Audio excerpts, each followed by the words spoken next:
Ibrahim wa salatu wa taslim ala sayyidina Muhammadin wa ala alihi wa sahbihi ajma'in. Allahumma akhrijna min dhulumatil wahmi wa akrimna bi nuril fahmi wa ftah 'alaina bi ma'rifatil ilmi wa sahhil akhlaq wa bil hilmi waj'alna mimman yastami'una al-qawl fa yattabi'una ahsanah. Amma ba'du. Malam hari ini kita berada di pertemuan yang kelima ya dari pembacaan kitab Samahatul Islam atau kemurahan Islam, toleransi dalam Islam. Satu tema yang kontekstual pada hari ini, di mana ada anggapan-anggapan yang keliru tentang Islam, bahwa Islam itu adalah agama yang kaku, yang tidak bisa berbaur dengan yang lain, dan seterusnya. Kita sudah membahas banyak hal, dari mulai pengertian toleransi, kemudian bagaimana dulu Nabi, para sahabat mencontohkan, lalu kemudian yang terakhir pada hari Rabu yang lalu kita sudah membahas soal apa saja hak-hak yang didapatkan oleh orang non-Muslim dalam Islam. Ya.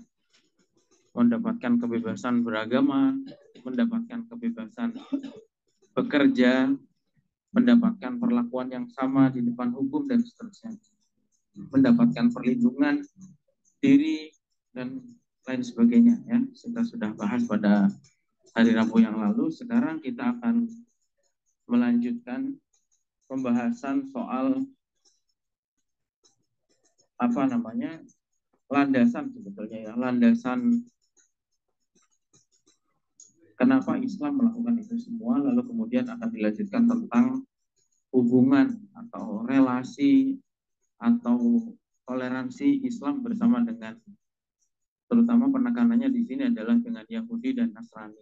Karena dengan Yahudi dan Nasrani ini penting karena Islam, Yahudi, dan Nasrani ini adalah, atau Kristen itu adalah sama-sama agama samawi, ya. Sama-sama agama wahyu. Jadi agama itu ada agama yang wahyu, ada agama yang bukan wahyu, ya. Ada agama samawi dan ada agama yang ya muncul dari budaya. Misalnya agama samawi itu ya agama yang berasal dari wahyu, itu seperti Yahudi yang ada hari ini ya, Yahudi, Kristen, Islam. Ya. Agama yang muncul dari satu tradisi kebudayaan manusia itu seperti Konghucu, ya, Buddha, Hindu, ya, itu muncul sendiri dari manusia tanpa tanpa diklaim berdasarkan wahyu. Ya. Dan Islam, Yahudi, Nasrani ini adalah agama yang termasuk yang banyak bersinggungan, karena ini adalah agama yang sama-sama hidup dan lahir di Timur Tengah. Kita lihat persinggungan antara Islam dan Kristen itu cukup panjang, dari mulai perang atau sejarah konfliknya, misalnya antara Islam dan Kristen pernah mengalami perang salib yang sangat panjang, ya. Lalu kemudian Islam dan Yahudi juga mengalami perang yang cukup panjang. Dulu ketika di Madinah, ya, ketika hidup bersama-sama di masa Nabi, orang Yahudi kemudian melakukan pelanggaran terhadap perjanjian atau melakukan pengkhianatan. Sempat terjadi beberapa peperangan antara Islam dan Yahudi. Kemudian hari ini kita juga dalam sejarah yang panjang antara Palestina dan Israel. Karena itu ada penekanan khusus di sini bagaimana relasi antara Islam dan Yahudi dan Islam dan Kristen, ya. Oh ya, Kristen itu selain perang salib itu juga adalah ya, di zaman kolonialisme, ya. Bagaimana negara-negara Muslim di era Perang Dunia Kedua itu menjadi jajahan negara-negara Eropa yang agamanya Kristen. Seterusnya. Sekarang kita buka di halaman 94. Ya. Tasamuhun Farid. Ya. Jadi penulis kitab ini mengatakan bahwa toleransi Islam itu adalah toleransi yang langka. Nah, pertama beliau di sini membagi toleransi setidaknya dalam 3 hal. Ya. Darajatut tasamuh wa hadzul muslimina minha. Inna tasamu ad-dini wal fikri lahu darajatun wa maratibun. Fadarajatud dunya min tasamuhi an tad'a li mukhalifika al-hurriyata fi dinihi wa aqidatihi. Jadi toleransi itu setidaknya ada 3 menurut penulis kitab ini. Pertama, toleransi yang paling rendah, paling minimal adalah membiarkan orang melaksanakan kebebasan beragamanya dan berkeyakinan. Itu. Artinya orang lain yang berbeda keyakinan dengan kita biarkan, itu sudah toleran namanya. Itu. Tapi tidak membiarkan ekspresi mereka di ruang publik. Nah, itu. Jadi dibiarkan misalnya meyakini apa namanya Yesus itu Tuhan misalnya, gitu ya. Tapi tidak membiarkan mereka menampilkan itu di publik. Itu yang paling minimal. Yang kedua, darajatul wusta min at-tasammuhi an tad'alahu haqqul i'tiqadi bima yarahu haqqul i'tiqadi bima yarahu min diyanatin wa madhabin thumma la tadiqu alaihi bitarki amrin ya'taqidu jabahu au fi'li amrin ya'taqidu hurmatahu. Yang kedua adalah membiarkan mereka berkeyakinan, kemudian tidak memaksa mereka memaksa mereka untuk meninggalkan atau untuk melaksanakan hal-hal yang menurut mereka itu wajib atau haram. Jadi contoh misalnya, kita tahu orang Yahudi itu nggak boleh bekerja di hari Sabtu. Gitu. Kemudian kita tidak mewajibkan orang Yahudi itu bekerja pada hari Sabtu. Atau orang Nasrani itu meyakini bahwa pergi ke gereja pada hari Minggu itu kewajiban. Maka kemudian kita tidak melarang mereka pergi ke gereja pada hari Minggu. Misalnya kalau kita punya karyawan, maka karyawan Yahudi itu tidak atau diberi libur pada hari Sabtu misalnya. Atau hari Minggu karena bagi orang Kristen misalnya. Dan yang ketiga adalah Allah tadiqu 'alal mukhalifina fi ma ya'taqiduna hillahu fi dinihim aw madhhabihim. Wa in kunta ta'taqidu annahu haramun fi dinika aw madhhabika. Toleransi yang ketiga, ya, toleransi yang tertinggi adalah kalian tidak menghalangi orang yang berbeda keyakinan tadi itu untuk melakukan atau memberikan kebebasan keyakinan, kemudian melakukan ekspresi keagamaan mereka. Meskipun kalian meyakini itu adalah hal yang terlarang, gitu. Dan itu adalah yang diajarkan dalam Islam. Ya. Gitu. Yang ketiga ini yang diajarkan dalam Islam. Ya. Misalnya Islam itu melarang orang untuk minum khamr.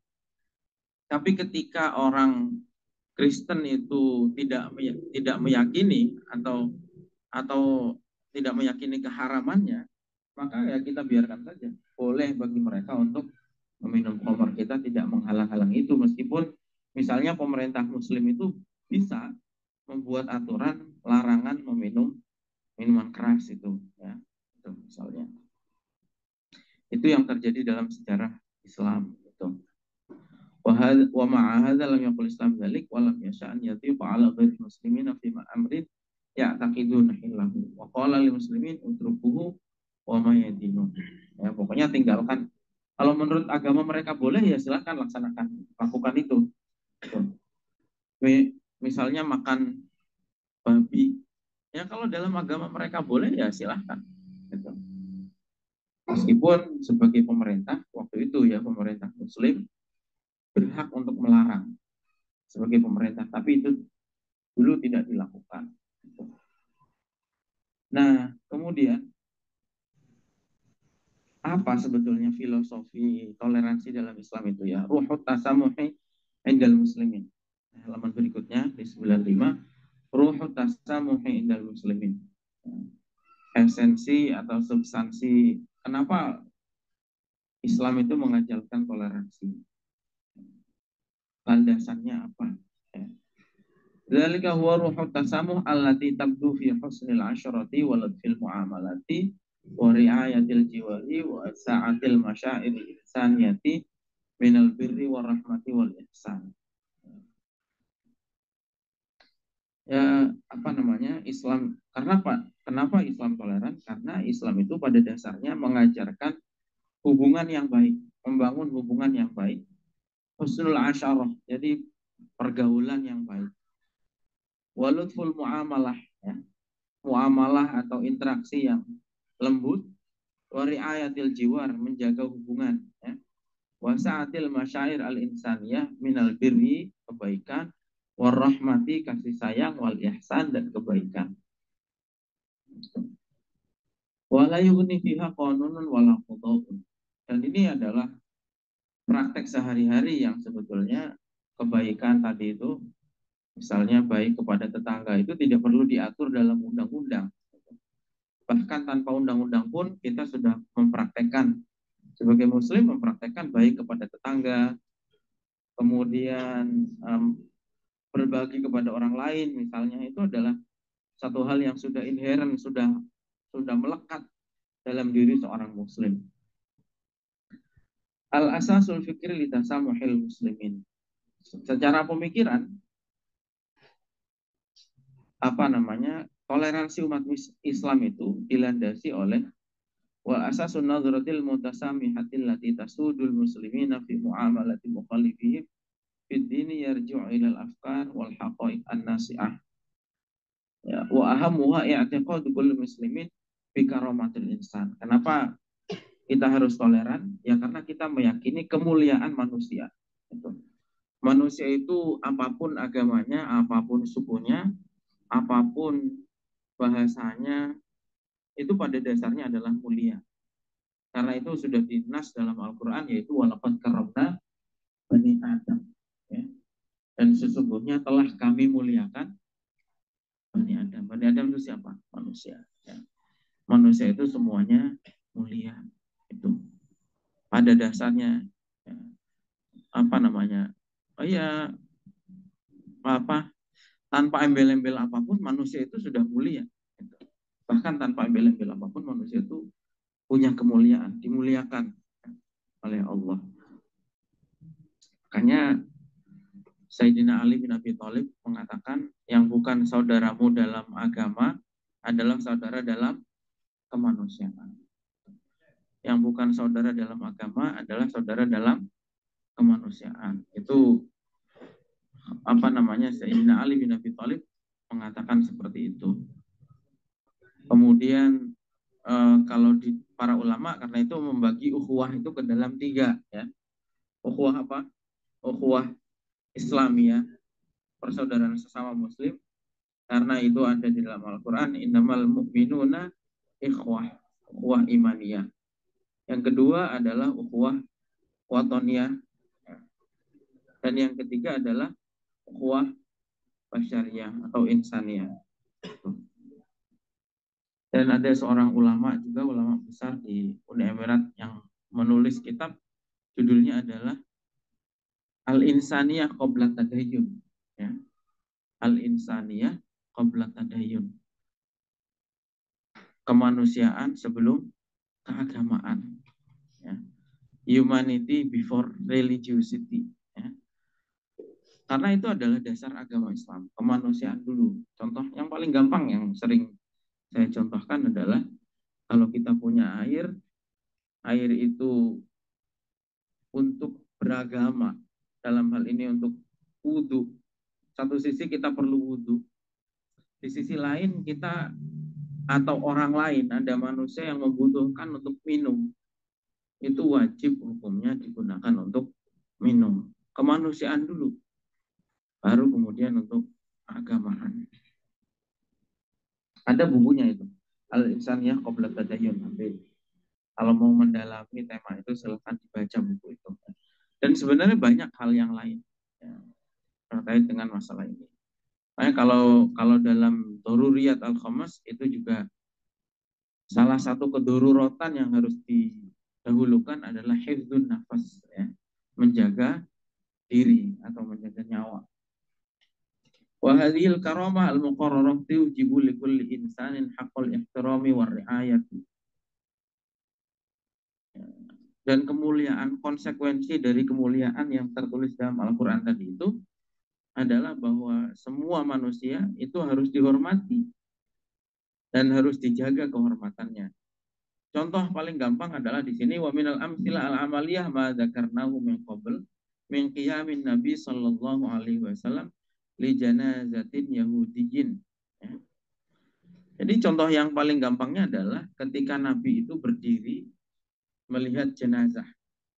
Ketika orang mengatakan bahwa wahai nabi itu jenazahnya orang Yahudi. Kemudian jawaban nabi apa? Alaysa nafsan, bukankah Yahudi juga manusia? Dan manusia itu bagaimana berhak dihormati. Ya. Kemudian yang kedua, i'tiqadul muslim anna ikhtilafan nasi fid dini waqi'un bi masyiatillah. Kenapa kita toleran kepada orang yang berbeda agama? Karena kita meyakini bahwa perbedaan agama itu terjadi karena memang kehendak Allah, ya. Kehendak Allah. Maka alladzi manaha hadzal naw' min khalqihi al-hurriyah wal ikhtiyar fi ma yaf'alu wa yada. Kita tahu dan kita meyakini bahwa berbeda-beda agama itu adalah kehendak Allah. Kalau Allah mau membuat semua orang itu Islam, mampu nggak? Sangat mampu. Sangat mampu. Tapi bahwa beda-beda itu adalah kehendaknya Allah. Faman syaa'a falyu'min wa man syaa'a falyakfur. Yang mau ya silahkan iman, yang nggak mau iman ya silahkan dalam kekafiran. Dan ayat Allah dalam ayat yang lain menyatakan walau syaa rabbuka la ja'alan nasa ummatan wahidah wa la yazaluna mukhtalifina illa man rahima rabbuk. Kalau Allah mau, seandainya Tuhanmu itu mau, maka niscaya akan menjadikan manusia itu umat yang satu. Tapi ternyata Allah berkehendak manusia itu memberikan kebebasan kepada manusia dan manusia itu memilih agamanya. Yang ketiga, laisal muslimu mukallafan an yuhasibal kafirina ala kufrihim. Yang ketiga, kenapa kita toleran? Karena kita meyakini bahwa kita tidak akan dimintai pertanggungjawaban atas kekafiran orang kafir. Ketika ada orang yang kafir, kita ikut kena dosanya apa tidak? Kita ikut kena dosanya. Masing-masing. Bahkan ketika seorang orang tua anaknya kafir, orang tua tidak ikut menanggung dosanya. Wala taziru waziratun wizru ukhra. Gak bisa. Orang tua menanggung dosanya anak atau anak menanggung dosanya orang tua. Ya sudah. Lakum dinukum waliyadin.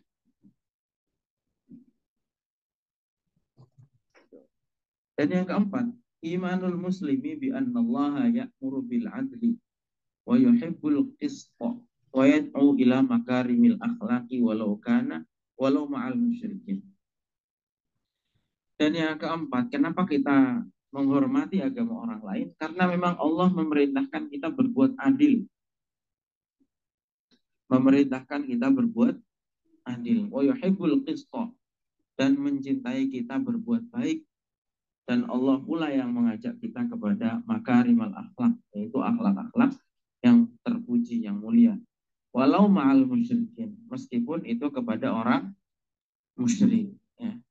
Kita sudah tahu kisahnya kemarin. Saya cerita soal, di sini kitab ini diceritakan soal bagaimana Ali bin Abi Thalib ketika bajunya dicuri oleh orang Yahudi. Ya. Meskipun yang nyuri orang Yahudi, Ali tahu bahwa bajunya dicuri oleh orang Yahudi dan beliau itu khalifah, berhak untuk melakukan upaya paksa. Tapi Ali menempuh prosedur hukum, mencari keadilan melalui seorang qadhi. Dan karena Ali ini nggak pintar berargumentasi dan orang Yahudinya pintar bersilat lidah, yang dimenangkan adalah orang Yahudinya. Itu keadilan. Nah, kita di sini juga ada kisah kemarin ya, bagaimana akhlak yang mulia yang ditampilkan oleh sahabat Abdullah bin Umar ketika pesan kepada pembantunya. Kalau kalian nyembelih hewan, maka dahulukan tetangganya yang non-muslim itu, yang musyrik itu. Kan ada ya. Nah sebaliknya, wa yakrahu dzulma wa yu'aqibadz zalimina walau kana dzulmu min muslimin likafirin. Dan Allah itu membenci kezaliman dan memberikan sanksi atas kezaliman. Meskipun kezaliman itu dilakukan oleh seorang muslim terhadap orang kafir. Makanya dalam Al-Quran, wala yajrimannakum syana'anu qaumin ala alla ta'dilu. Ya'dilu wa aqrabu littaqwa. Jangan jadikan kebencian kalian kepada suatu kaum membuat kalian tidak berlaku adil. Jadi jangan mentang-mentang nggak suka kemudian berlaku tidak adil. Iya, adilu wa aqrabu littaqwa. Berbuat adillah karena adil itu lebih dekat kepada takwa. Lalu kemudian dalam hadis dakwatul mazlumi wa in kana kafiron laisa dunaha hijabun. Doa orang yang terzolimi meskipun dia kafir itu tidak ada hijabnya, artinya langsung tembus ke langit. Itu dalam hadis ya, dalam hadis ya diriwayatkan seperti itu. Nah, jadi itu setidaknya 4 hal yang menjadi landasan pemikiran. Kalau kemarin kan sudah dikutip ayat-ayat Al-Quran, hadis Nabi, kemudian cerita atau contoh-contoh dari Nabi sahabat. Sekarang hal-hal yang sifatnya landasan pemikirannya ya. Karena kenapa kita toleran? Karena memang manusia itu dasarnya mulia. Karena Islam itu karena kita meyakini bahwa perbedaan keragaman dalam beragama itu adalah kehendak Allah. Karena kita tidak dituntut atas kekafiran orang kafir. Lalu kemudian karena kita meyakini perintah Allah tentang keharusan berbuat adil. Suwarun minat tasamuh al-islami. Sekarang ini lagi-lagi diberi contoh ya. Penulis kitab ini memberi contoh bagaimana tasamuh ya, toleran dalam sejarah Islam. Indama tu'ina Umar bin Khattab wa huwa yata'ahhabu li salatil fajri. Alima wa aliman nas ma'ahu annahu mayyitun la mahalata. Ketika Umar ditusuk, Umar meninggalnya dibunuh ya. Umar itu meninggalnya dibunuh, ditusuk pada saat akan melaksanakan sholat subuh. Ketika sudah ditusuk itu Umar tahu, dan semua orang yang menyaksikan tahu bahwa Umar pasti meninggal. Umar akan meninggal, tidak mungkin tidak. Kenapa? Karena tusukan itu nembus ke lambungnya Umar. Dan Umar itu ketika minum, itu airnya itu keluar, bocor. Karena tembus ke dalam lambung. Ya. Jadi sudah hampir faidah tanawala saroban kharaja minal batni. Umar tuh kalau minum airnya sampai keluar akibat tusukan itu. Umar sadar dan orang-orang tahu ini mungkin sudah akhir dari usia Umar, akan meninggal beliau. Dan tetapi kemudian Umar waktu itu sempat tanya kan, waktu Umar ditusuk itu yang pertama ditanya oleh Umar adalah tanya kepada orang-orang sekitarnya, yang nusuk saya siapa?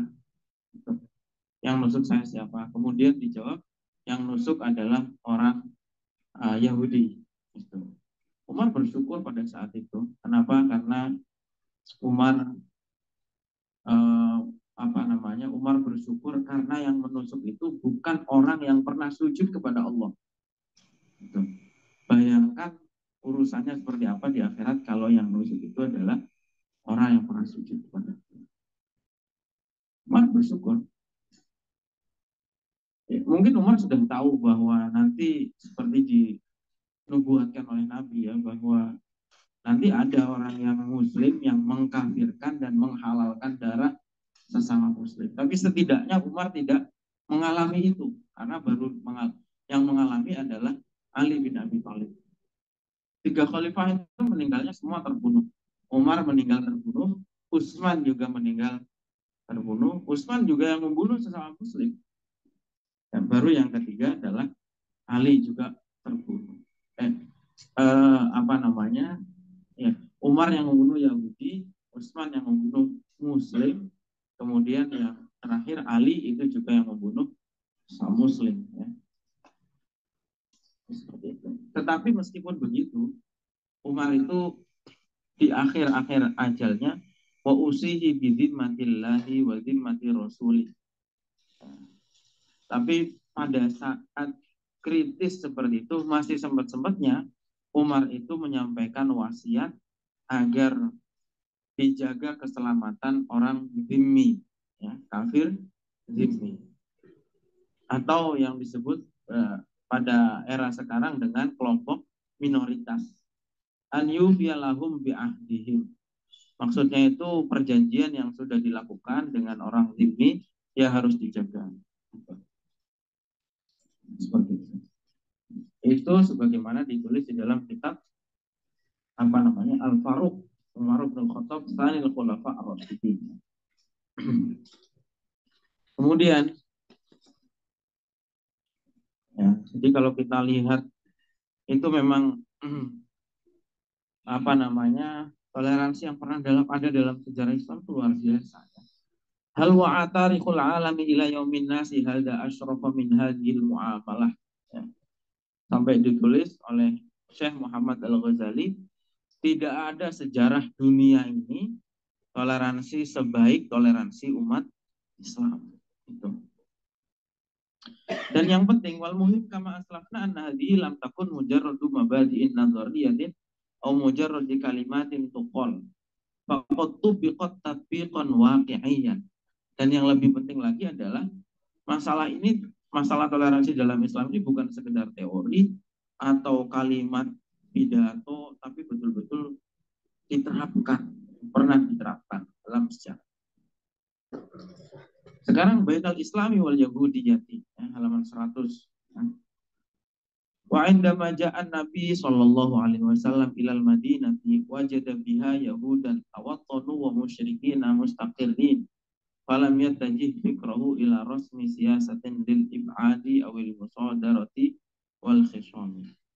Ketika Nabi pertama kali datang hijrah dari Mekah ke Madinah, di Madinah itu sudah ada banyak orang Yahudi dan musyrikin yang tinggal di Madinah.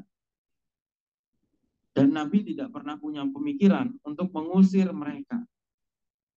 Bahkan Nabi ya, sebagai pimpinan negara, ya, Nabi itu kan di Madinah langsung diangkat menjadi pemimpin negara. Ya. Nabi yang mendirikan negara Madinah. Tapi meskipun Nabi menjadi pemimpin negara, Nabi tidak pernah punya pemikiran untuk mengusir orang-orang Yahudi dan musyrik ini yang ada di Madinah. Kalian tahu nggak kenapa orang Yahudi itu tinggal di Madinah? Ini tambahan sejarah. Jadi orang Yahudi itu di dalam kitab mereka itu memang sudah ditulis bahwa akan ada nabi setelah Nabi Musa, nabi akhir zaman itu yang akan muncul atau tinggal di daerah yang ditumbuhi pohon kurma. Orang Yahudi ini mencari yang banyak pohon kurmanya di mana. Dan pohon kurma itu ada banyak di Madinah. Makanya orang Yahudi dulu banyak pergi ke Madinah. Tapi meskipun begitu, setelah tahu bahwa Nabi yang diutus itu berasal dari orang Arab dan bukan dari Bani Israel, mereka terhalang oleh gengsi dan kesombongannya sehingga tidak iman kepada Nabi Muhammad. Jadi ceritanya seperti itu. Itu kenapa di Madinah itu dulu ketika Nabi datang banyak orang Yahudi, karena memang di dalam kitab mereka sudah tertulis bahwa Nabi akhir zaman itu akan munculnya di situ, di wilayah yang banyak ditumbuhi pohon kurma. Sampai sekarang Madinah itu pusatnya kurma. Makanya jamaah umroh, jamaah haji biasanya kalau ke Madinah itu wisatanya ke kebun kurma. Ya, gitu.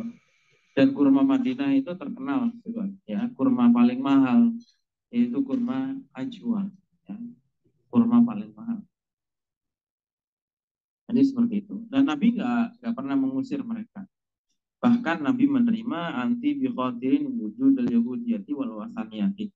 Yang Yahudi, yang penyembah berhala semuanya diterima oleh Nabi. Wa uridu 'alal fariqaini an yu'ahidahum mu'ahadatan nuddi lin nuddi ala anna lahum dinuhum wa lahu dinuhum. Dan ditawarkan kepada orang Yahudi maupun penyembah berhala ini, ditawarkan untuk menjalin perjanjian, kemitraan, ya. Bagi kalian agama kalian, bagi Nabi agamanya Nabi, seperti itu. Yang disebut dengan piagam Madinah atau Sahifatul Madinah. Sebenarnya hampir sama piagam Madinah itu dengan Pancasila kalau di Indonesia. Karena Pancasila itu kan perjanjian antara segenap elemen bangsa Indonesia. Yang Islam, yang Kristen, yang Katolik, yang Hindu, yang Buddha. Dulu di Madinah Nabi juga begitu. Tanda tangan perjanjian dengan orang Yahudi yang ada di Madinah, dengan orang musyrik yang ada di Madinah, yang disebut dengan piagam Madinah. Nabi nggak pernah ketika di Madinah kemudian mengatakan undang-undangnya Al-Quran dan Sunnah. Karena Nabi tahu bahwa di Madinah ini masyarakatnya heterogen, masyarakatnya macam-macam, nggak semuanya Muslim, meskipun mayoritasnya sudah Muslim pada saat itu. Karena kan meskipun Nabi itu baru datang ke Madinah, tapi dakwah Islam itu sudah lebih dulu sampai ke Madinah. Dan orang-orang Madinah ini sejak sebelum Nabi datang ke Madinah, orang Madinah itu udah biasa ngirim delegasi ke Mekah untuk bertemu dengan Nabi. Seperti itu. Jadi aneh aja orang kaget hari ini. Wah, Pancasila hukum tauhid, NKRI hukum musyrik. Dan Nabi dulu pakainya piagam Madinah. Dan yang nyusun Nabi sendiri, Nabi nggak pernah mendeklar undang-undang Madinahnya Al-Quran Sunnah. Begitu.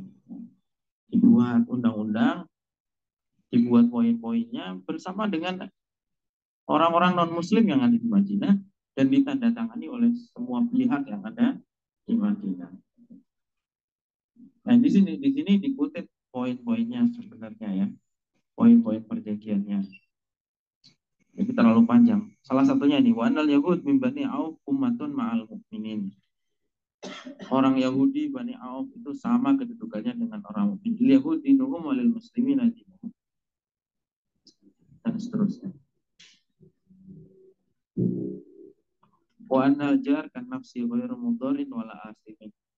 Sebagai tetangga Muslim dan Yahudi itu seperti diri kita sendiri. Tetangga itu bagaikan diri kita sendiri. Tidak boleh saling menyakiti. Banyak, ada panjang lah. Kalau mau baca ya baca tentang piagam Madinah itu poinnya sekitar 42 poin di dalam piagam Madinah itu. Ada banyak poin. Yang intinya semuanya adalah perjanjian perdamaian, perjanjian persahabatan. Ini yang menjadi dasar yang namanya ukhuwah watoniyah. Saudara sesama atau sebangsa setanah air. Ini yang dinyontohin siapa? Yang nyontohin Nabi. Bagaimana Nabi membangun persaudaraan baik sesama Muslim, mu'akhah bainal muhajirin wal ansor, maupun antara Muslim dengan orang Yahudi. Karena di Madinah itu banyak orang Yahudi. Karena tadi yang saya ceritakan ya. Wattafaqal muslimuna wal yahud ala difa'i an Yasrib idza hajamaha aduun. Dan waktu itu umat Islam dan Yahudi sepakat untuk membela atau mempertahankan negara Madinah kalau diserang oleh musuh dari luar. Berarti kan saudara sebangsa setanah air, kalau ada yang nyerang dari luar, ya kita lawan bersama-sama. Indonesia dulu dijajah. Ya semuanya melawan Belanda. Agamanya apapun yang ada di negara ini. Yang Islam, Pangeran Diponegoro, Muslim, memimpin pertempuran. Tapi tentaranya juga ada yang Kristen. Siapa namanya? Selamat Riyadi, tentara pelajar itu Kristen. Walakin akan al Yahud. Nah, yang jadi persoalan kemudian adalah walakin akan al Yahud shadiqina fi muwafaqatihim ala hadzal ahdi. Nah, pertanyaannya, tetapi apakah orang Yahudi itu kemudian tulus dan menjaga perjanjian, ternyata tidak. Nah, jadi dari pihak muslimnya Nabi itu senantiasa menepati yang namanya perjanjian. Tapi ternyata problemnya adalah orang Yahudi sendiri. Dulu orang Yahudi ada Yahudi Bani Nadir, ada Yahudi Bani Qainuqa, ya. Ada Yahudi apa lagi di Madinah? Hmm? Siapa?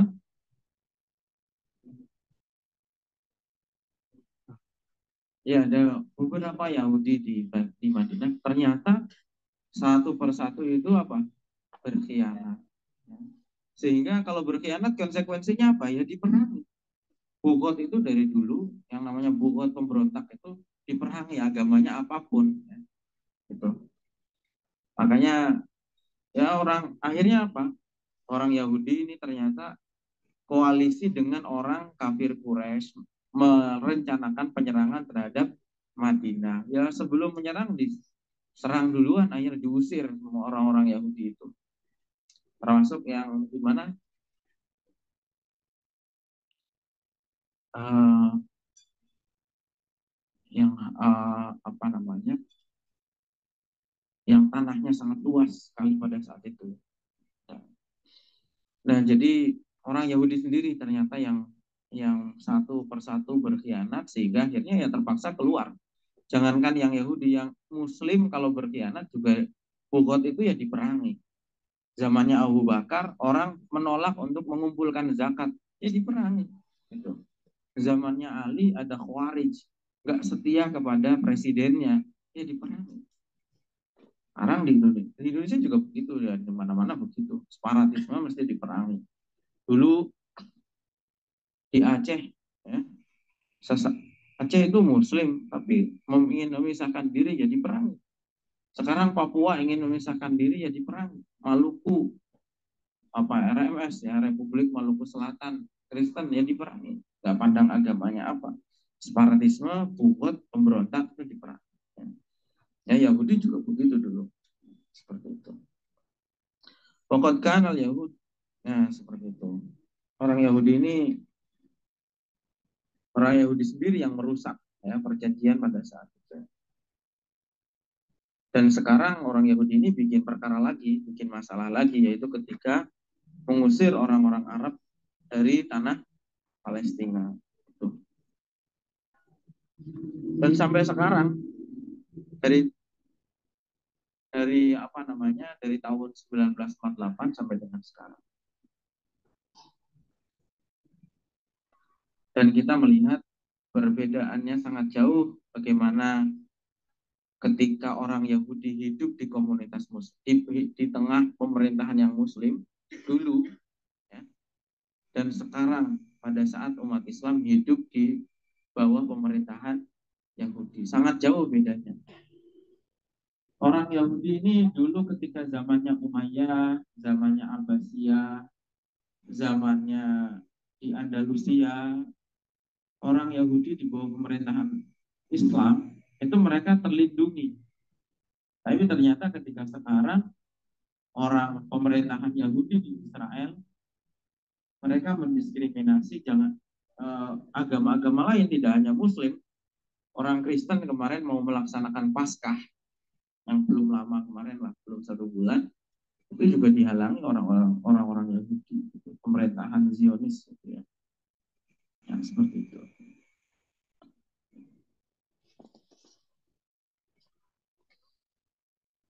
Jadi pada dasarnya Islam dan Yahudi sendiri, Islam ini sebenarnya memberikan toleransi yang luar biasa kepada orang Yahudi. Pada dasarnya ya, bahwa kemudian ada orang Yahudi diusir ya karena masalah yang mereka buat sendiri. Uh, Buktinya apa? Orang Yahudi tidak dipersoalkan di dalam komunitas Islam atau di bawah pemerintahan Islam. Ya dulu bahkan ya, Nabi itu ketika ingat ya, saya pernah ceritakan di sini, saya kutip kisah di sini, ada orang Yahudi datang kepada Nabi, mengambil sorbannya Nabi, diikat ke lehernya Nabi, kalau bahasa sekarang dicekik, ya, itu dengan alasan menagih hutang, itu pun tidak diapa-apakan. Malah akhirnya apa? Dibayar oleh Nabi hutangnya dan ditambahi sebagai kompensasi karena sahabat menakut-nakuti orang Yahudi itu, mengancam. Seperti itu. Kemudian Nabi itu meninggal dan bajunya masih digadaikan kepada orang Yahudi. Artinya kalau secara Yahudinya aja nggak ada masalah. Bahwa mereka bermasalah diperangi ya karena masalah yang mereka buat sendiri, mereka berkhianat. Nah, seperti itu. Sekarang berikutnya 105. Bainal Islam wal Masihiyah, antara Islam dan Kristen. Walaysat hunaka khusumatun musallahatun bainal Islami wal Masihiyah. Sebenarnya tidak pernah ada persoalan antara Islam dan Kristen. Tidak pernah ada kontak senjata dalam sejarah Islam dan Kristen pada awalnya. Sampai kemudian innal khusumah al musallahah tanshabu yauma tatahawwalul Masihiyah ila solibiyatin anidatin ila akhirih, ya. Permusuhan antara Islam dan Kristen itu dimulai pada saat orang Kristen itu mengobarkan yang namanya perang salib. Perang salib. Apa perang salib itu? Ada yang tahu nggak perang salib? Kapan terjadinya?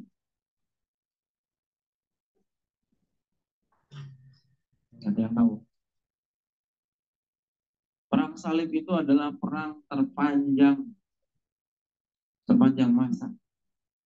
Perang yang berlarut-larut dalam waktu ratusan tahun. Perang salib itu adalah perang yang dikobarkan oleh orang Katolik pada saat itu, Kristen Katolik, yang dipimpin oleh Paus Urbanus namanya.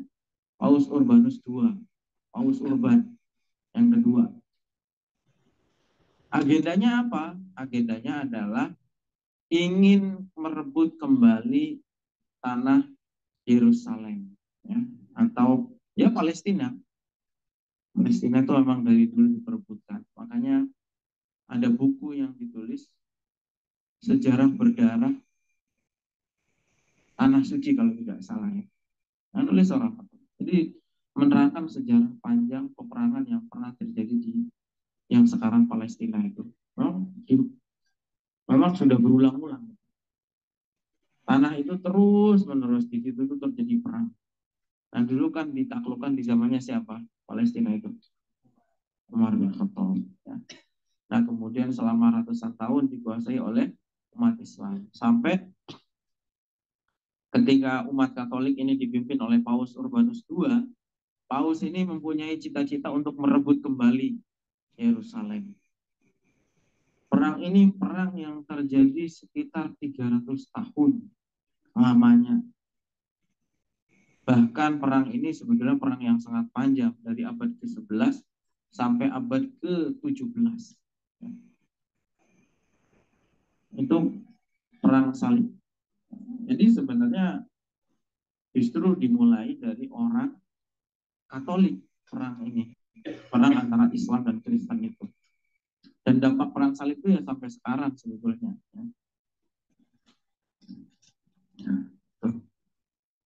Sampai sekarang, meskipun mungkin sekarang ya dalam bentuk misionaris dan lain sebagainya, melalui para penjajah dulu. Penjajah itu waktu penjajahan itu sering disebut penjajah itu membawa 3 misi, 3G, ya. 3. Yang pertama adalah gold. Artinya penjajah itu mencari sumber daya alam. Ya peristilahannya emas, tapi nggak hanya emas, sebetulnya sumber daya alam. Di Indonesia dulu yang dicari bukan emas, yang dicari adalah rempah. Yang dicari rempah cengkeh, itu pala, ya. Apalagi daerah Ambon di Maluku, ya. Daerah Maluku ini Pulau Banda dulu mau ditukar sama Belanda itu dengan New York dulu, saking berharganya Pulau Banda pada saat itu. Mengandung cengkeh gold, kemudian glory, kemenangan, dan gospel. Gospel itu menyebarkan ajaran. Makanya Belanda bawa Kristen, Portugis juga begitu. Dulu bawa misionaris itu mungkin ya implikasi panjang dari perang salib. Tapi di sini dicontohkan bagaimana Islam itu memperlakukan Kristen. Pertama ya terkait ini memang Nabi sudah pernah mengatakan man dzalama mu'ahadan aw kallafahu fawqa taqatihi fa ana khasmuhu yaumal qiyamah. Siapa yang menzolimi orang kafir mu'ahad, orang kafir yang sudah menjalin perjanjian atau membebani di luar kemampuannya, maka saya yang akan menjadi lawannya pada hari kiamat. Artinya Nabi nggak rela ada orang kafir yang sudah menjalin perjanjian dengan Muslim kemudian dizolimi. Gitu. Karena wasiat ini dulu di zamannya Salahuddin Al-Ayyubi ketika menaklukkan Baitul Maqdis. Ya. Akhir perang salib itu dimenangkan oleh umat Islam sebenarnya karena ternyata sampai akhir perang salib umat Islam masih bisa mempertahankan Al-Quds, masih dipertahankan ya sampai kemarin perang dunia terakhir, perang dunia yang kedua oleh Inggris diberikan kepada Israel, pelan-pelan digeser, orang Arab diusiri pelan-pelan. Tadinya itu orang Yahudi hanya 1/8 rencananya, 1/8 yang lainnya orang Arab, tapi ternyata kemudian digeser terus menerus sampai sekarang wilayah Israel itu tambah luas, tidak hanya di wilayah Palestina, sekarang sebagian wilayah Suriah sudah dicaplok, dulu sebagian wilayah Yordania, sebagian wilayah Mesir itu diambil karena cita-citanya kan Greater Israel atau Israel Raya itu adalah dari batas Sungai Nil sampai Furat, ya. Artinya cita-citanya Israel itu panjang untuk menguasai Arab. Makanya dan doktrinnya Israel itu begini. Batas wilayah Israel adalah yang mampu dicapai oleh militernya. Paham nggak? Batas wilayahnya Israel itu adalah yang mampu dicapai oleh militernya. Militernya bisa jajah sampai ke Indonesia, ya dijajah Indonesia. Nah, mereka meyakini bahwa mereka itu adalah bangsa pilihan yang berhak menguasai bumi. Keyakinan mereka. Dan menganggap orang di luar Israel itu goyim, yang levelnya sama dengan hewan. Ada itu nyata terucap hari ini. Saya lihat videonya Rabi Yahudi yang dia mengatakan begini, Anda yang di Palestina itu manusia, tentu kita akan kirim bantuan kemanusiaan. Tapi yang ada di sana itu adalah hewan yang layak untuk dibunuh. Itu kalimatnya Rabi itu ulamanya Yahudi. Ya, ulama. Tapi ini Yahudi yang Zionis. Yahudi yang waras juga ada, banyak. Banyak orang Yahudi ortodoks, orang Yahudi, ada gerakan yang di Yahudi itu namanya Nature Karta, itu yang menolak agenda untuk menjajah Palestina. Ada banyak orang Yahudi yang menolak. Bahkan namanya Netanyahu itu dalam perang hari sudah berapa tahun ya, sekitar hampir mulai serangan Oktober 2023, setiap Sabtu Minggu itu rumahnya Netanyahu itu didemo ribuan orang sebenarnya di Israel sendiri. Banyak orang Israel yang nggak setuju dengan sikapnya si Netanyahu ini.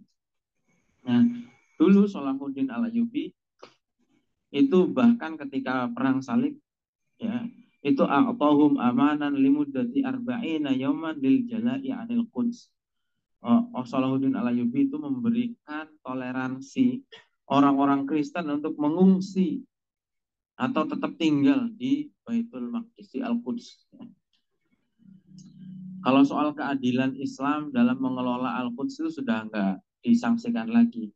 Orang Kristen itu sampai percaya, saya bolak-balik cerita, orang Kristen di Palestina itu sampai percaya menitipkan kunci gerejanya kepada Muslim. Sampai sekarang yang namanya gereja di Bethlehem di Palestina itu pemegang kuncinya adalah orang Islam. Karena apa? Karena orang Kristen itu alirannya banyak. Dan kalau yang megang aliran satu aliran Kristen, mungkin tidak akan terima aliran Kristen yang lain. Dan mungkin malah akan bertengkar satu aliran dengan aliran yang lain. Akhirnya kunci itu dititipkan kepada orang Islam dari zamannya Umar bin Khattab sampai dengan hari ini. Begitu. Dulu yang menyerahkan kepada Umar itu pendetanya sendiri sampai dengan hari ini. Warafadu an yaf'ala bihim kama fa'alu bil muslimin qabla ismi sana-sanatan. Lalu itu Salahuddin Al-Ayyubi. Yang kedua, bagaimana Islam memperlakukan Kristen itu adalah di zamannya Sultan Muhammad Al-Fatih. Ya, ketika menaklukkan Konstantinopel. Ya. Konstantinopel itu mana? Istanbul. Ya, hari ini Istanbul, namanya Istanbul. Dulu namanya Konstantinopel, sekarang berganti menjadi Istanbul. Di mana Muhammad Al-Fatih itu membiarkan atau memberikan kebebasan dan perlindungan kepada orang-orang Kristen. Contoh paling gampang itu ya, lihat kalian Hagia Sophia.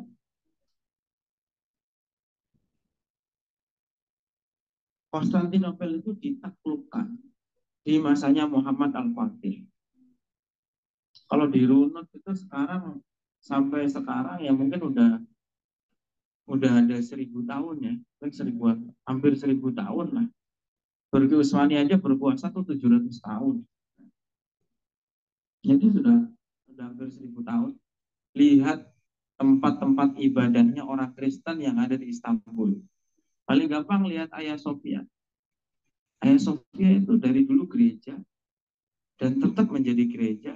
Gambarnya sama Bunda Maria masih tetap ada dari zaman sebelum Islam sampai sekarang. Nggak pernah diutang. Itu menunjukkan bahwa pemerintahan Islam itu melindungi orang-orang Kristen di sana. Baru di zamannya Erdogan ini sekarang Hagia Sophia diubah menjadi masjid. Kita nyalahi perilaku para sultan ini.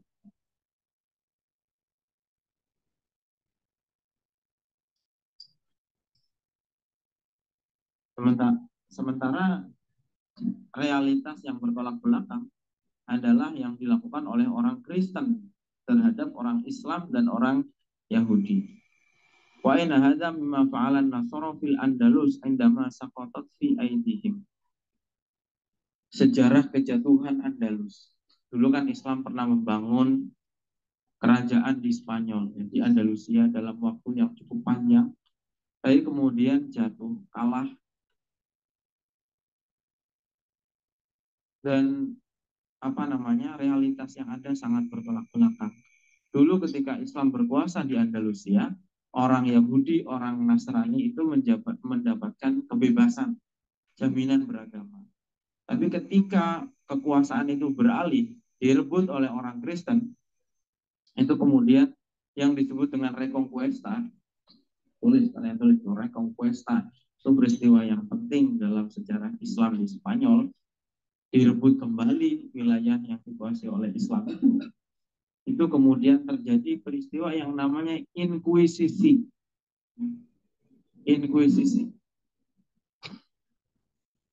Itu terjadi di abad ke-15. Inkuisisi itu istilahnya apa? Di dalamnya ada yang namanya Dekret Alhambra. Dekret Alhambra itu begini dekretnya itu, orang di luar Kristen harus dipaksa masuk Kristen. Jadi orang di luar Kristen itu di zaman itu ketika Spanyol direbut oleh Kristen, itu semua yang hidup di Spanyol baik Yahudi maupun Muslim dipaksa untuk menjadi Kristen. Pilihannya 3, dipaksa menjadi Kristen.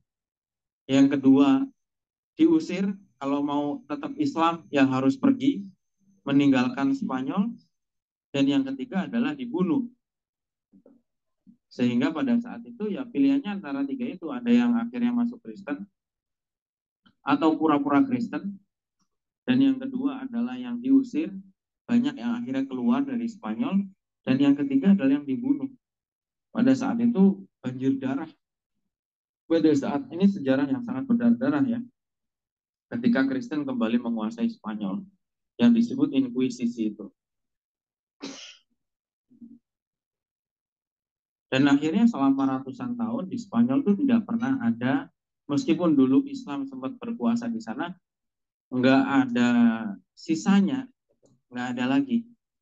Saya ke Spanyol tahun 2019 itu ngobrol dengan banyak orang di sana. Memang selama 400-an tahun masjid pun tidak boleh berdiri di sana. Baru masjid pertama yang berdiri itu adalah masjidnya Ahmadiyah katanya. Pertama kali didirikan itu Masjid Ahmadiyah. Kalau sekarang alhamdulillah sudah ada lagi masjidnya. Bahkan apa namanya, kita lihat kalau ke sana bisa lihat di Granada itu dibangun lagi masjid ya. Dulu kan memang Granada ini pusat kekuasaan Islam. Di Cordoba ya, di beberapa kota di sana. Nah, sekarang sudah ada lagi ya. Sekarang sudah ada lagi. Tapi dulu pernah ada sejarah yang sangat kelam itu pada saat Inkuisisi. Orang dipaksa masuk Kristen, kalau nggak mau itu diusir, kalau nggak mau dibunuh, dibantai pada saat itu. Nah, ini beda sekali perlakuan antara Islam dengan Kristen ya, pada saat itu. Intinya adalah wa jumlatul qawli anna alaqatal islami bil adyani samawiyati fi suratihal ula hiya alaqatu tasdiqin wa ta'yidin kulliyyin. Intinya pada dasarnya Islam itu ya menekankan bahwa hubungan antara Islam dan agama-agama samawi yang lain itu pada dasarnya adalah hubungan persahabatan, hubungan yang harmonis, saling membantu ya kayak gitu. Bal huwa sya'nuha amama kulli ra'yin wa aqidatin. Bahkan sebetulnya tidak hanya terhadap agama samawi, terhadap semua akidah yang lain, semua agama yang lain juga begitu. Wa kulli syari'atin wa millatin hatta diyanat al-wasaniyah, termasuk agama-agama penyembah berhala. Jadi sebenarnya apa namanya, toleransi ini seperti ini tuh tidak hanya terhadap Yahudi dan Kristen, tapi juga terhadap semua agama, semua keyakinan, bahkan yang bukan agama ya, aliran-aliran kebatinan ya, aliran-aliran yang ada lah di apa namanya, termasuk penyembah berhala ya. Kalau di Indonesia aliran-aliran ini juga banyak ya, kejawen, Sunda Wiwitan, Darmo Gandul dan lain sebagainya.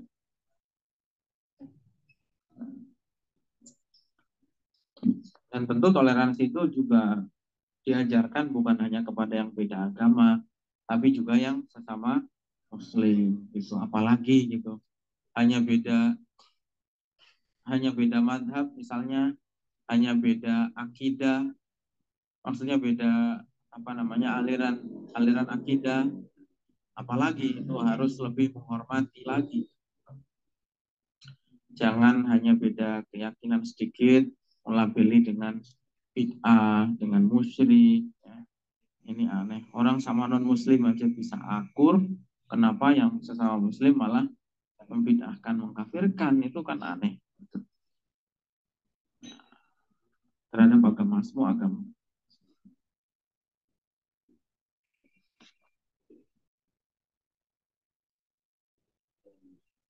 Lalu kemudian syahadatut tarikh. Ini banyak sekali ya contoh-contoh yang diberikan sebenarnya dalam kitab ini. Ini syahadatut tarikh itu juga arsip sejarah lagi yang membuktikan bahwa toleransi dalam Islam itu bukan hanya sekedar di atas kertas, tapi memang dilaksanakan selama berabad-abad. Contoh yang paling secara singkat aja di sini adalah di zamannya Umayyah dan Abbasiyah. Ini dinasti atau kekhalifahan Islam yang termasuk yang paling panjang, Umayyah dan Abbasiyah, dan paling besar. Gitu. Di zamannya Umayyah, sebagaimana ditulis oleh Will Durant, ini seorang orientalis, Orientalis menulis tentang bagaimana di zamannya Umayyah itu orang Islam sangat toleran kepada agama lain, yaitu Will Durant menulis laqad kana ahlul dhimmati al-masihiyun wa zoroastriyun wal yahud was-sabiun. Jadi dulu itu orang kafir dhimmi, baik yang Kristen, yang Zoroaster, yang Yahudi, yang Sabiun, ya tamatta'una fi ahdil khilafatil umawiyyati bidarajatin minat tasamuhi la najidu laha nadhiran fil biladil masihiyyati.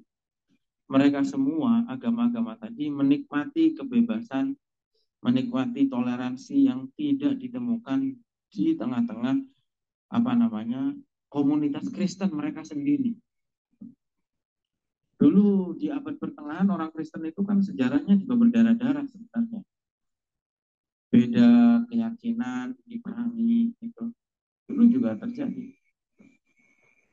Beda antara Kristen dan Protestan, misalnya Kristen dengan Katolik, ya. Itu juga dulu perangnya panjang. Falaqad kanu ahraran fi mumarasati sya'airihim. Mereka bebas melaksanakan ajaran agama. Wahtafadhu bikana isihim wa ma'abidihim. Dan orang Islam ini, pemerintahan Islam di zaman Umawi, menjaga tempat-tempat ibadah mereka, gereja-gereja mereka. Nah, ini adalah satu hal yang paling gampang dibuktikan. Yang paling gampang ini, kan dulu pusat kekuasaannya Umayyah itu di Damaskus. Sampai sekarang itu kalau kita pergi ke Damaskus, gereja-gereja tua yang usianya sudah ribuan tahun yang masih berdiri di sana. Artinya nggak pernah diutak-atik oleh para khalifah di masa lalu.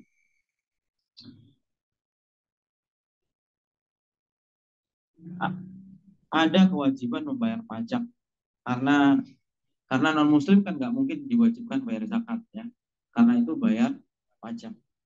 Tapi wayuk faminha ar-ruhban wan nisa. Tapi kalau dia pendeta, perempuan, laki-laki yang belum balik, orang yang sudah tua itu tidak, atau orang yang miskin, Kristen yang miskin, maka tidak diwajibkan membayar pajak. Di zamannya Abbasiyah, amal asrul Abbasi, asrul ziharil hadharah al-islamiyah, era yang disebut sebagai era keemasan Islam. Itu diceritakan di sini, para sejarawan menulis ishtahara min baini ahli dhimmati fil asr al-abbasi kasirun minal uzama. Di zamannya Abbasiyah, zaman keemasan Islam, yang menjadi tokoh-tokoh itu bukan hanya yang muslim, terdapat banyak tokoh yang agamanya ada yang Yahudi, ada yang Kristen, dan macam-macam agama yang lain. Mereka mendapatkan tempat, mendapatkan kesempatan berkarir yang sama dengan orang Islam. Dicontohkan di sini adalah Mislu Jirjis bin Bakhtishung, Tabibul Khalifah Al-Abbasi Abi Ja'far Al-Mansur. Ada dokter yang sangat ahli.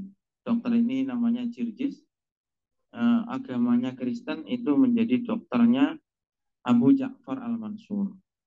Dan kemudian ada dokter namanya Gabriel, itu dokternya Khalifah Harun Ar-Rasyid.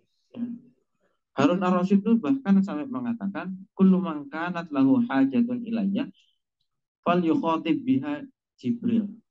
Kalau ada orang yang butuh sama saya, ngomong aja lewat si Gabriel ini. Karena li'anni af'alu kullama yas'aluni fihi wa yatlubuhu minni. Karena saya itu melakukan apa yang disarankan sama dia. Jadi bisa dibilang orang kepercayaannya Harun Ar-Rasyid ini malah orang Kristen. Ada orang Kristen menjadi dokternya Harun Ar-Rasyid dan sekaligus menjadi kepercayaan. Sampai kalau ada orang butuh kepada Harun Ar-Rasyid, itu ngomongnya kepada orang Kristen ini yang namanya Gabriel ini. Wa kana murattabut tabib asyratu ala fi dirhamin syahriyan. Waktu itu gajinya dokter itu 10.000 dirham. Nggak tahu kalau sekarang berapa. Dirham itu mata uang emas. Mata uang emas. Kalikan 10.000 keping emas. Gajinya per bulan. Betapa besarnya pada saat itu. Dan itu dijabat oleh orang Kristen. Sebenarnya, dan yang dilakukan oleh Harun Ar-Rasyid itu juga dilakukan oleh beberapa kiai sebetulnya. Salah satunya itu Gus Baha. Gus Baha itu tokoh agama yang sulit ditemui, sulit disowani, apalagi diundang. Kan jarang ya Gus Bahak mau diundang, itu kan sangat jarang sekali Gus Bahak itu mau diundang keluar. Bukan hanya jangankan diundang keluar, disowani pun sulit Gus Bahak itu. Gak mesti ada gitu, gak mesti mau disowani. Tapi Gus Bahak itu kalau ada orang mau sowan, Gus Bahak itu apa namanya ngasih aksesnya itu kepada orang Kristen. Orang Kristen itu jabat Kasat Reskrim, jabat polisi lah di Polres Rembang. Kalau ada orang mau ketemu dari Jakarta ke Jawa Timur, yang mau ketemu Gus Bahak itu kan dari mulai orang biasa, petani sampai presiden. Gus Bahak itu diundang ke istana tuh mungkin sudah berkali-kali dan nggak pernah mau. Sudah berulang kali, bahkan dulu tangan kanannya Pak Jokowi namanya Menteri Sekretaris Negara namanya Profesor Pratikno itu sampai datang langsung dan Gus Dur nggak mau diundang ke istana itu. Tapi kalau ada orang mau datang ke sana itu paling cepat ke Gus Dur itu datang kalau lewatnya orang Kristen tadi itu kerja di Polres. Ya caranya Harun Ar-Rasyid kan juga orang alim, khalifah yang alim, bukan kelasnya kita. Kita itu kelasnya curiga, menyalahkan, itu kok bisa ngasih kepercayaan ke orang Kristen. Tapi mungkin itu caranya. Wong dulu Nabi itu punya pembantu ya orang Yahudi, namanya Abdul Qudus. Ya. Nabi itu ketika hijrah ke Madinah mempercayakan rute hijrahnya Nabi dari Mekah ke Madinah itu kepada Abdullah bin Uraikid, orang yang majusi, orang penyembah berhala. Nah, itu suatu hal yang kadang-kadang secara emosional kemanusiaan ya, bukan ajaran agama, kadang-kadang mungkin sebagian orang sulit menerima. Tapi itu yang dilakukan oleh Nabi dan oleh para ulama. Ya mungkin kalau ada kesempatan ketemu Gus Bahak, coba tanya Gus kenapa memberi kepercayaan mengatur pertemuan-pertemuan itu kepada orang Kristen ini. Kalau sekarang Al-Maidah 51 ini kafir. Bukan pangkatnya. Ya kita baru baca terjemah Al-Quran, Gus Bahak sudah membaca ratusan jilid kitab tafsir, lebih khatam ya. Apalagi dibandingkan dengan Harun Ar-Rasyid. Harun Ar-Rasyid itu adalah khalifah yang bukan sekedar penguasa politik, tapi juga ulama. Harun Ar-Rasyid itu setiap Jumat mesti ngumpulin ulama di istananya itu menjadi tempat diskusinya para ulama. Dan bukan ulama-ulamaan yang kayak sekarang, orang-orang yang nggak pernah belajar. Ulama zaman dulu itu ulama-ulama di zamannya Abbasiyah itu ulama sekaliber Imam Ghazali dan lain sebagainya. Ulama-ulama besar. Kalau perbuatan seperti ini salah, yang menegur pasti adalah ulama yang ada pada saat itu, yang jauh lebih alim daripada kita. Kemudian ada lagi yang orientalis yang bernama Triton yang menulis bahwa Hunain bin Ishaq itu adalah dokter yang paling terkenal pada saat itu. Dan ada banyak yang lain. Khalifah Mu'tasim itu punya dokter juga seorang Kristen namanya Salmawai. Ketika Salmawai sendiri sakit, Khalifah Mu'tasim menyuruh anaknya untuk menjenguk. Dan ketika Salmawai ini meninggal, Khalifah Mu'tasim ini meminta agar dokter Kristen itu dikremasi di istana. Ya. Jenazahnya dibawa ke istana dan kemudian didoakan dengan cara orang Kristen, yaitu dinyalakan lilin. Itu.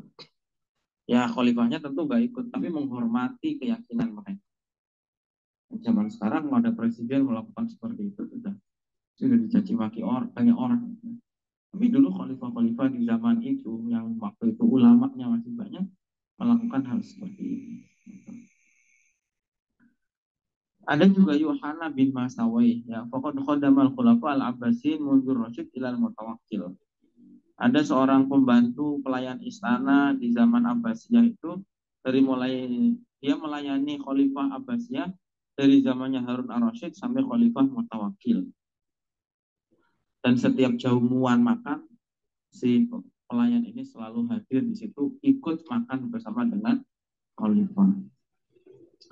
Washtahara min baini ahli dhimati katsirun fi midanil adab wal funun. Di zaman Abbasiyah, di era Abbasiyah, di era ketika Islam itu menjadi pusat ilmu pengetahuan, itu juga terdapat banyak nama penyair, ahli sastra dari orang-orang ahlu dhimah, kafir dhimmi itu. Wa qad istana'atil hukuma muhandisin wa ummalan min ghairil muslimin. Pada masa itu para khalifah itu juga menggunakan jasa muhandisin. Muhandisin itu para apa? Insinyur, ya. Insinyur, arsitektur, ummal, ya, para pekerja dari non-muslim. Wa darasa katsirun minadh-dhimmiyin ala aidi mudarrisin wa fuqaha muslimin. Dan orang-orang kafir ini biasa mengikuti majelisnya para ulama. Ulama itu ngaji, orang-orang kafir ini itu ikut menyimak di situ. Dan min dzalika anna Hunain bin Ishaq tadi, salah satu sastrawan besar yang agamanya Kristen tadi, darasa alayadil Khalil bin Ahmad, ngaji kepada Imam Khalil bin Ahmad Wasibawai, ya. Kalian tahu siapa dua orang ini, Khalil dan Sibawai? Hah? Nggak tahu. Pernah belajar ilmu nahwu tapi ya ini yang mendirikan ilmu nahwu. Khalil, ahlinya ilmu nahwu dalam Islam itu namanya Imam Khalil bin Ahmad sama Imam Sibawai. Imam Khalil bin Ahmad itu yang mengembangkan ilmu nahwu dan penemu ilmu arud, ya. Ya kalau kita baca syair itu namanya ilmu arud. Itu yang menemukan namanya Imam Khalil. Enggak. Kalau hari ini mungkin tidak ada orang mengaji ilmu nahwu kecuali sanadnya sampai kepada Imam Sibawai. Ini ulama nahwu terbesar, ya, dalam Islam. Imam Khalil dan Imam Ahmad. Dan orang sastrawan Kristen tadi itu ngajinya kepada Imam Khalil bin Ahmad dan Imam Sibawai. Ya. Imam Sibawai itu bukan orang Arab. Imam Sibawai itu bukan orang Arab, orang Persia. Jadi yang menjadi ahli dalam bahasa Arab itu malah bukan orang Arab, tapi Imam Sibawai. Sibawai itu bahasa Persia, artinya adalah apel yang wangi. Sibawai, Sibawaihin, ya, apel yang wangi. Yang Sibawai itu. Jadi yang menguasai ilmu bahasa Arab malah bukan orang Arab sendiri. Karena itu Islam ini adalah agama yang tidak mengenal, tidak mengunggulkan satu suku. Ya. Gak peduli sukunya apapun. Sekarang kitab yang paling suci, ya, kitab yang paling mulia setelah Al-Quran itu adalah kitab Sahih Bukhari. Yang Arab orang Arab bukan orang Arab. Ulama yang paling pinter, paling alim dalam bidang fikih itu namanya Imam Abu Hanifah. Itu bukan orang Arab. Bukan orang Arab. Ulama yang paling pinter ilmu nahwu itu namanya Imam Sibawai. Itu juga bukan orang Arab. Kalau kita baca Alfiyah Ibnu Malik itu Al-Andalus, berarti dia orang Spanyol, bukan orang Arab. Jadi begitu, ya. Makanya ya, salah aja kalau ada orang Arab merasa lebih mulia daripada orang di luar Arab.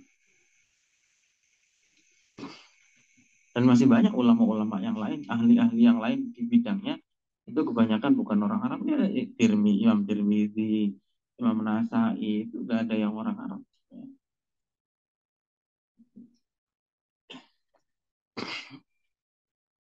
Wa tatalamadu Yahya bin Adi bin Humaid afqahu rijal asri fil mantiq ala yadil Farabi. Ada non-muslim juga namanya Yahya bin Adi, itu juga ngajinya kepada Imam Farabi. Kemudian ada Thabit bin Qurrah, ngajinya kepada Ali bin Walid.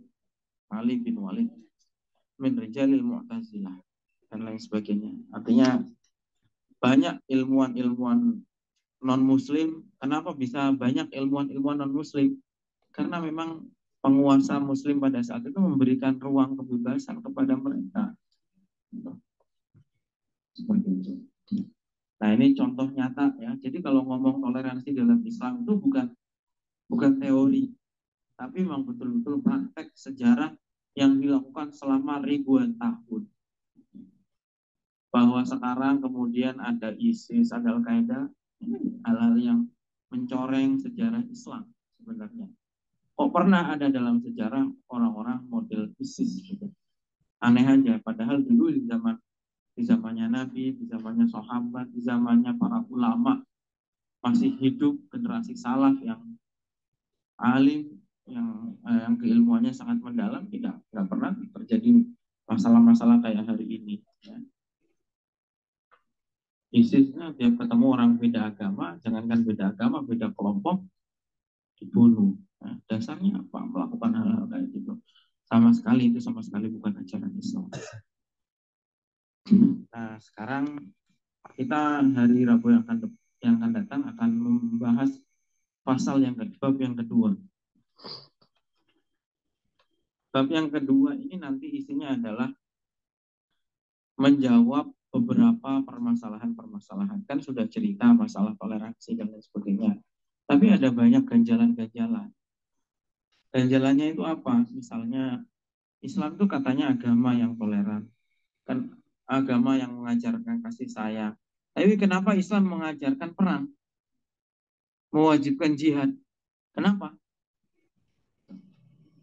Islam itu katanya agama yang menghargai kebebasan beragama. Tapi kenapa melakukan penaklukan di luar Islam ya, di luar wilayah Islam pada saat itu, di Syam, Romawi Persia ditaklukkan sampai ke India, sampai ke Eropa. Dasarnya apa? Yang kedua, katanya Islam itu agama yang toleran, kasih sayang, tapi kenapa menerapkan hudud atau kisos? Ada orang pencuri dipotong tangannya. Ada orang membunuh harus dibunuh, misalnya. Katanya mengajarkan kasih sayang. Lalu kemudian kenapa orang Islam itu, pemerintahan Islam di masa lalu menarik pajak dari orang-orang ahlul kitab? Yang berikutnya kemudian, muskilah berikutnya, kenapa Islam memelihara perbudakan? Katanya ya. Nanti kita akan bahas itu ya. Lalu kemudian katanya Islam itu agama yang menghargai semua manusia. Tapi kenapa Islam mendiskriminasi perempuan? Perempuan itu kalau perempuan itu langkahnya dibatasi. Tidak boleh bepergian sendirian misalnya. Itu. Tidak boleh, kalau keluar tidak boleh menggunakan wangian atau dandan yang berlebihan misalnya. Kenapa perempuan mendapatkan warisannya separuh laki-laki? Kenapa perempuan kalau bersaksi itu separuh kesaksiannya laki-laki? Kenapa perempuan harus tunduk kepada suaminya yang laki-laki? Kenapa perempuan boleh dipoligami? Kenapa hak cerai hanya ada di laki-laki? Hak tolak ada di laki-laki. Dan seterusnya. Katanya menjunjung tinggi persamaan, ya, misalnya. Dan seterusnya itu adalah masalah-masalah yang cobalah kalian pikir dulu sebelum baca kitab ini, kira-kira jawabannya apa? Permasalahan-permasalahan tadi itu. Ini semua hanya sebagian sebenarnya pertanyaan-pertanyaan yang sering dijadikan alat untuk menyerang Islam sebenarnya. Dan itu membutuhkan jawaban. Kenapa seperti itu? Misalnya ya kalian kan main media medsos sekarang kan diskusi di medsos kan sangat terbuka. Bagaimana kritik orang-orang di luar Islam terhadap Islam? Kenapa Islam itu menyebut orang di luar Islam itu sebutannya kafir? Itu kan merendahkan. Misalnya, kenapa dulu Nabi Muhammad menikahi Aisyah, perempuan yang masih sangat kecil, misalnya? Itu sudah pernah saya bahas ya jawabannya kenapa. Saya sudah pernah terangkan. Lalu kemudian ya banyak masalah lah. Kenapa realitasnya di Timur Tengah dan lain sebagainya. Apalagi kadang-kadang secara tidak imbang orang hanya menceritakan tentang serangan Hamas kepada Israel misalnya, tapi nggak pernah membahas soal serangan Israel kepada orang Palestina, misalnya. Dan ada banyak hal lain yang yang membutuhkan jawaban. Ya, coba kalian pikir-pikir sebagai Muslim, sebagai pelajar agama, kira-kira jawaban seperti apa yang bisa disampaikan pada saat dilontarkan pertanyaan-pertanyaan semacam itu. Kenapa membolehkan poligami itu kan nggak adil. Sementara perempuan tidak boleh poliandri. Ya. Dan seterusnya ada banyak persoalan yang menjadi problem bagi pemahaman orang-orang di luar Islam. Yang kita sebagai Muslim, apalagi kita sebagai pelajar Islam ya, harus bisa memberikan jawaban-jawaban yang tepat itu terhadap persoalan-persoalan semacam ini. Karena kita yakin Islam ini adalah agama yang sempurna. Kalau ada kekeliruan, yang keliru adalah pemahaman kita, bukan agamanya, bukan Islam. Seperti itu ya. Tapi kita akan kupas jawaban-jawaban itu pada hari Rabu yang akan datang, insya Allah. Sekarang ada pertanyaan atau gimana? Real dan pertama real dan Kristen, dan kedua orang-orang kurang terkenal real. Pertama, kenapa harus orang Kristen yang dipercaya? Padahal kan di Islam itu baik kita dari orang-orang di sekitar kita, seperti keluarga-keluarga kita. Itu kenapa? Kemudian yang kedua, kan di Arab itu pusat peradaban keilmuan. Tapi orang Arab tersebut yang ternyata tidak terkenal perihal keilmuannya, tapi malahan orang-orang yang di luar orang Arab. Pertama, kenapa mempercayakan kepada orang-orang di non-Muslim? Yaitu menunjukkan bahwa Islam itu agama yang tidak mengenal diskriminasi. Ketika orang itu bisa dipercaya, maka objektif bahwa orang itu memang layak untuk dipercaya. Seperti itu. Bahkan Islam itu tadinya menjunjung tinggi yang namanya keadilan. Makanya ulama mengatakan Allah itu pasti akan menjaga suatu negara yang adil. Meskipun pemerintahnya kafir. Tapi Allah akan menghancurkan negara yang zalim meskipun pemerintahnya Muslim. Itu kejadian hari ini, betul-betul kejadian. Kita lihat Cina. Mengenal Tuhan saja tidak. Nggak usah Islam. Mereka Kristen juga bukan. Yahudi juga bukan. Mereka nggak percaya Tuhan. Dulu agamanya Buddha, kemudian Konghucu. Sekarang agama itu perlahan-lahan sudah hilang di Cina. Tapi karena adil, ada orang korupsi, meskipun itu orang penting, dihukum mati. Dulu ada presidennya, sebelum sekarang, presiden-presiden yang ketiga kalau tidak salah, Zhang Remin namanya, itu dia bilang, ketika pertama kali dilantik menjadi presiden, dia bilang siapkan peti mati untuk pejabat-pejabat saya yang korupsi. Dan siapkan satu peti untuk saya kalau saya korupsi. Itu dibuktikan betul. Sekarang yang namanya hukum. Kemarin baru aja ada hukuman mati di Cina. Salah satu pengusaha terbesar di Cina, pemilik perusahaan IT terbesar di Cina.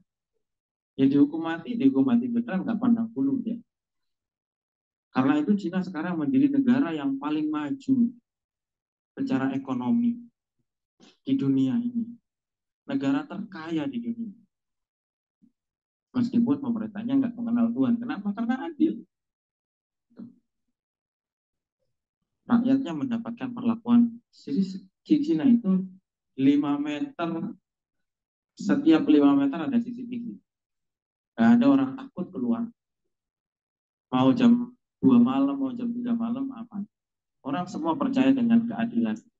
Di sana itu, kalian cobalah. Makanya pentingnya jalan-jalan, ngopi yang agak jauh. Di sana tuh orang pergi ke toilet, laptopnya ditinggal di meja, di kafe, itu tenang-tenang saja. Nggak takut hilang. Toilet pergi tenang-tenang saja. Di sini orangnya masih ada. Di masjid, sempat-sempatnya nyuri. Masya Allah. Apalagi di tempat-tempat ziarah, terkenal ya, copet, ini maling. Orang di masjid baru ditinggal sebentar, sholat HP hilang. Apalagi kalau hanya persoalan sandal, itu mana-mana ya. Nah, gitu. Jadi Allah itu menghargai keadilan meskipun itu dilakukan oleh orang kafir. Dan Allah membenci kezaliman meskipun itu dilakukan oleh muslim. Dan itu terjadi di Timur Tengah, negara-negara yang zalim hancur karena penguasanya korup. Nah itu jadi tentang objektivitas sebenarnya, tentang objektivitas. Nabi punya pembantu di rumahnya, tinggal di rumahnya orang Yahudi, menunjuk penunjuk jalan ketika hijrah ke Madinah itu juga orang kafir, Abdullah bin Uraikid tadi. Dan khalifah-khalifah tadi juga demikian. Meskipun kalau di dalam aturan fikih itu ada beberapa hal yang dilarang untuk dijabat oleh orang non Muslim, tapi itu normatif ya. Maksudnya gini, penerapannya itu ya melihat konteks, melihat keadaan juga. Jadi contoh misalnya bagian dulu itu kepala staf perang misalnya, gak boleh non Muslim. Itu ada secara normatif di fikih itu ada seperti itu. Nah, gitu ya. Lalu yang kedua terkait dengan Arab, yaitu menunjukkan bahwa Islam itu adalah agama yang universal, agama yang untuk semua bangsa, semua suku. Bahwa kemudian karena itu ahli-ahli ulama-ulama yang unggul tadi itu banyak yang bukan orang Arab. Bahwa Islam itu agama yang milik semua manusia, bukan hanya milik orang Arab itu saja sebenarnya. Turki itu bukan Arab, Persia itu bukan Arab, ya, dan seterusnya. Bahkan orang Arab sendiri di Al-Quran itu kan dikritik sangat keras. Al-A'rabu asyaddu kufra wa nifaqo, ya, dan seterusnya. Orang Arab itu yang paling berat kekufurannya, kemunafikannya.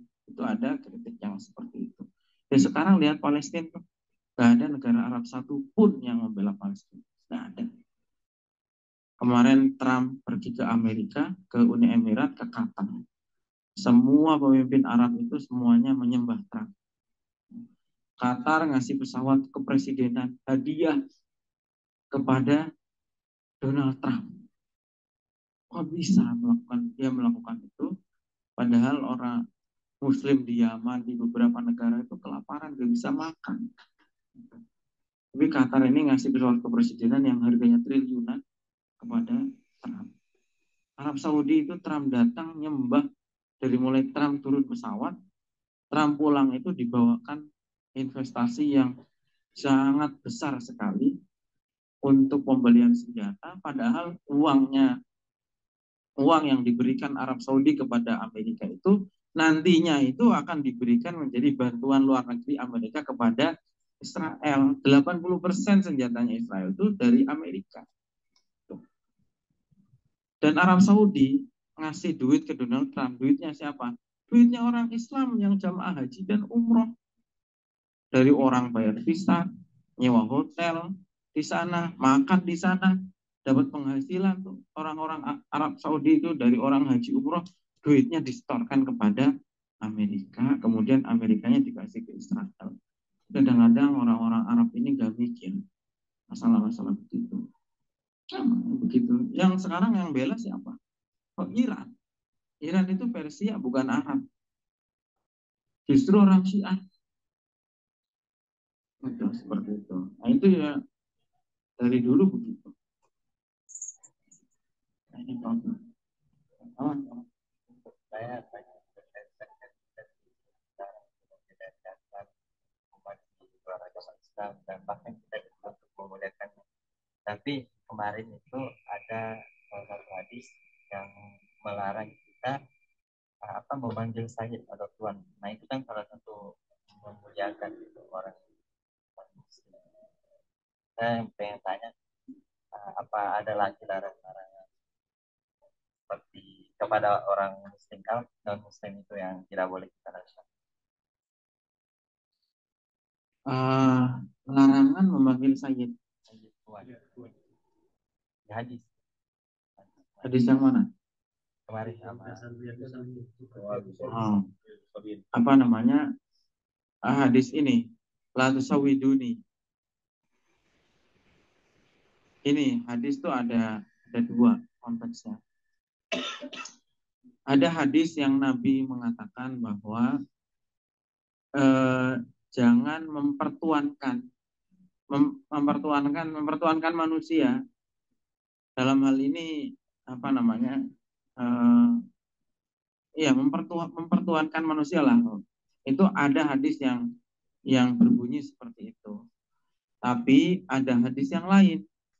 Nabi itu dalam satu kesempatan, saya lupa siapa yang datang, tapi kemudian Nabi mengatakan begini, Umu li sayyidikum, berdirilah menghormati Tuhan kalian. Itu. Artinya apa? Ya disesuaikan dengan konteksnya. Gitu. Disesuaikan dengan konteksnya. Nabi itu melarang mengkultuskan orang, mengkultuskan manusia. Jangan sampai kita ini mengkultuskan berlebih-lebihan, apalagi sampai seperti orang Kristen terhadap Nabi Isa.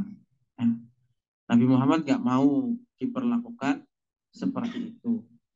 Ya, Nabi Muhammad itu manusia, orang yang mulia, tapi bagaimanapun tetap sebagai manusia.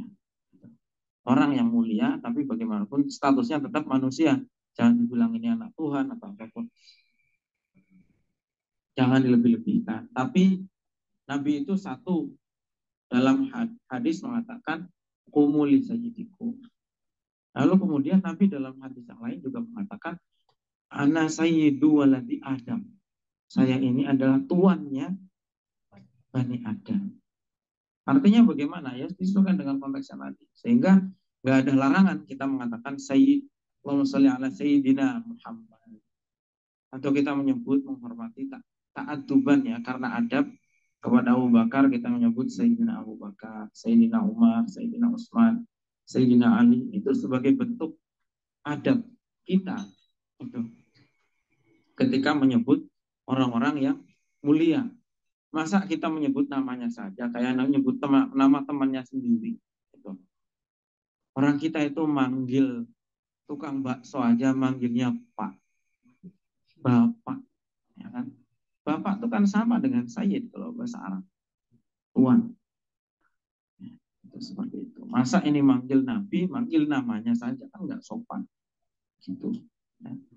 Meskipun nabinya itu juga nggak minta untuk tidak minta untuk dihormati. Kayak ada yang mengatakan ya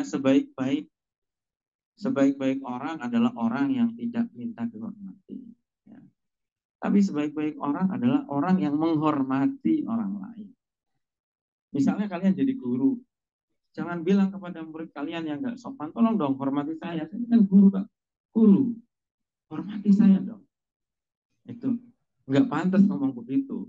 Atau ulama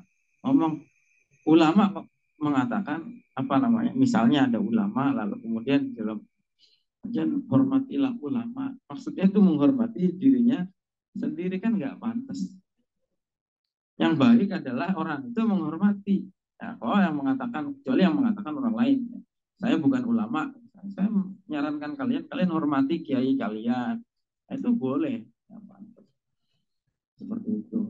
Aneh lagi sekarang, yang sekarang aneh lagi itu ya Habib-Habib itu kalau ceramah isinya cuman wajib hukumnya menghormati keturunan Nabi. Dia sendiri mengklaim sebagai keturunannya Nabi. Nggak ada yang lain yang disampaikan kecuali itu. Betul. Bahkan mengharapkan hal yang halal, yang nggak masuk akal kalau itu disebut sebagai ajaran Islam. Contoh, siapa yang menikahi syarifat, maka dosanya terus berjalan sampai hari kiamat, sampai dia mampu mengembalikan keperawanannya syarifah itu. Ini nggak mungkin itu diucapkan oleh Nabi. Katanya itu hadis. Nggak mungkin itu dilakukan oleh Nabi. Lagi pula mengembalikan keperawanan nggak mungkin bisa. Itu seperti itu. Lagi pula kalau yang menikahi keturunan Nabi itu harus sesama keturunannya Nabi.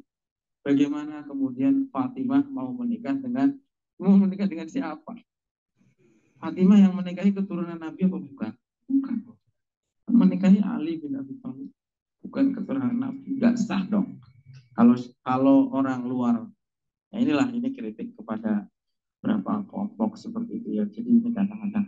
Jadi kalau soal panggil Sayyid itu nggak masalah, tidak masalah. Yang dilarang adalah pengkultusan, menganggap seseorang itu terlalu berlebihan, itu yang dilarang.